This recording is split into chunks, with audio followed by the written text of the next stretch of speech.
So, I know it's been a while, but guess what? It's finally here. Kanye West finally dropped his Jesus is Christ album.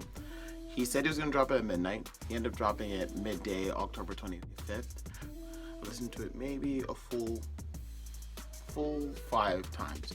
It's a very short album. It's about 27 minutes. Just from first impressions, I really liked the album. Yes, it wasn't the best Kanye West album. I still think that Life of Pablo and College Dropout might have been his best album. I think the one thing that really helps me to connect to the album, not only is because I do like the way that Kanye West produces and makes his music flow, is the gospel album. I was coming at the approach of trying to see if it was truly a gospel album or just like one of those like blips, like when he had Jesus Walks a few years ago. For reference, I'm a Christian. I've been a Christian for most of my life. I do listen to both Christian hip hop and regular hip hop, and I just wanted to see if the themes would actually pull through the entire album, or if it was just one song was a Jesus song and then the rest of it was just Kanye West doing his usual Kanye West things, which if you know Kanye West, it'll go really high and then really low and then really crazy and berserk. So let's just get right into the review. I'll say first off, it's not a perfect album by any means. Not at all. He's never had a really perfect album. This album is really good. It's a short album. Like I said before, it's 27 minutes. I was hoping that it'd be longer. Some of the tracks, as you can see, the tracks do get progressively longer as they go throughout the album. The last track being the shortest, but you start out with times of like just over a minute and a half, working all the way to about 3 minutes at the back half of the album. It's pretty decent. But I have 3 reasons why I love this album, and I hope that my reasons align with your reasons. And if not, drop it on in the comments and let me know why you like or dislike this album. Number 1 reason is production.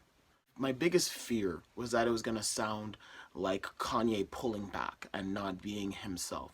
Because the thing is, I like Kanye because he has a specific sound since he recently started to make a change in the way that he produces his music. It was like before, he liked to refine things, make it sound almost perfect. But then recently, after that summer where he released his album, Tiana Taylor had the album, Pusha T had his album, and then Kid Seagulls had the album that he had with himself and Kid Cudi.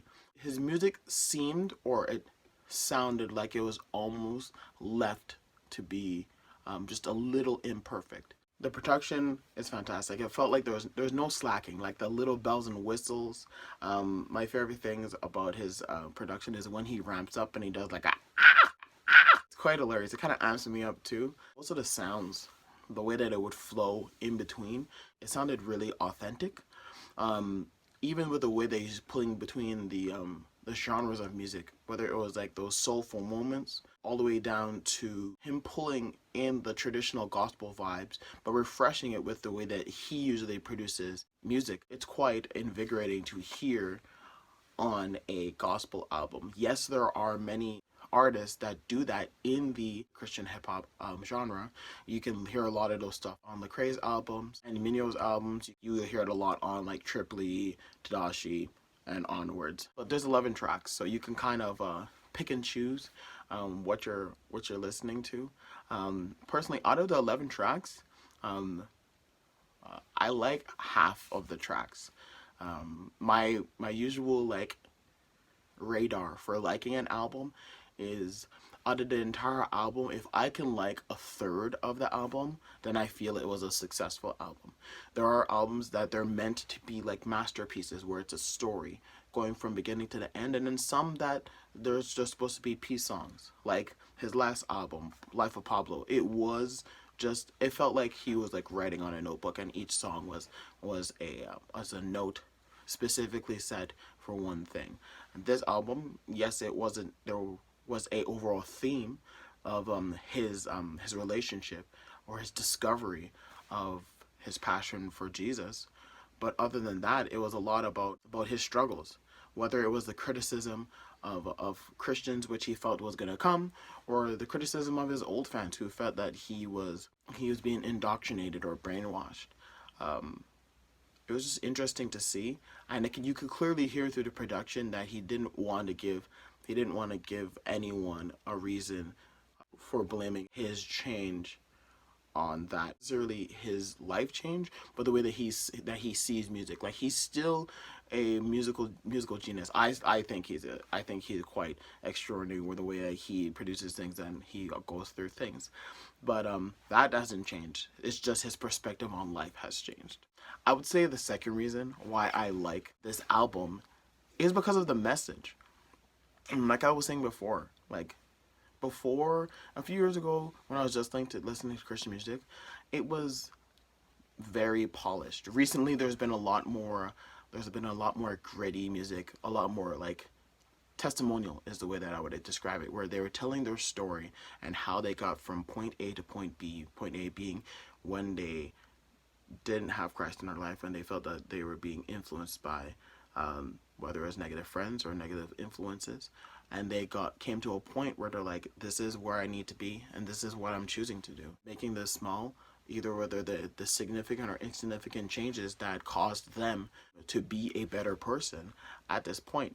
And you can hear that through his album on songs like Hands On, Closed on Sunday, Use This Gospel, even the little snippet at the end, Jesus is Lord. It's not necessarily a long song, but you can hear his heart. He's trying to convey his struggle in his mind and also in his heart about like the changes that he's gonna have to deal with, whether it be the world sees him a specific way and he's imagining how they're gonna see him afterwards. The same thing applies for the Christian media, the Christian faith, the people. The specific thing that I wrote down was even in the song that features Fred Hammond. Like, he has a song that featured Fred Hammond, who is like, when I think of Fred Hammond, I think of like traditional gospel. He does have a lot of funk in his songs, but it's a traditional gospel, and to get someone like that on his track means that he must have had a really good conversation with him, had a really good authentic talk. And the thing is, yes, you can all be, and we're all a little weary about something when Kanye does something. But I would say be cautiously optimistic that he's making a positive change. And I would say the last reason why I like this album is because it caused me to reflect on myself. When I first heard that this album was coming out, I was a little critical because I thought, I don't know if this is going to be his like Jesus walk moment and then the next thing he's just going to change his mind. I thought, you know what, let me just listen to this album and I'm going to let it sink in. And I listened to it for the first time, no stop, right through the top of the song where it's the Sunday service choir, all the way down to Jesus is Lord, the final track on the album. It really caused me to reflect not only on my life, my faith, how I treated my family, how I saw my family, how my family saw me, and ultimately my impact on other people. Yes, there are going to be a lot of people that are going to be giving him flack. And this album is probably going to be one of the most panned albums that he's released. Let's scratch that. Yeezus was the most panned album. I would say if you are a Kanye fan and you are cautiously optimistic about a new project and you're open, give this album a chance. Hopefully you get a chance to listen to it. Leave a comment below telling me how you feel about the album. Are you even going to listen to it? You could write down in there and be like, I'm not even going to listen to the rest of this album again, or I've listened to it a few times. Here's what I'm thinking. I love Everything We Need.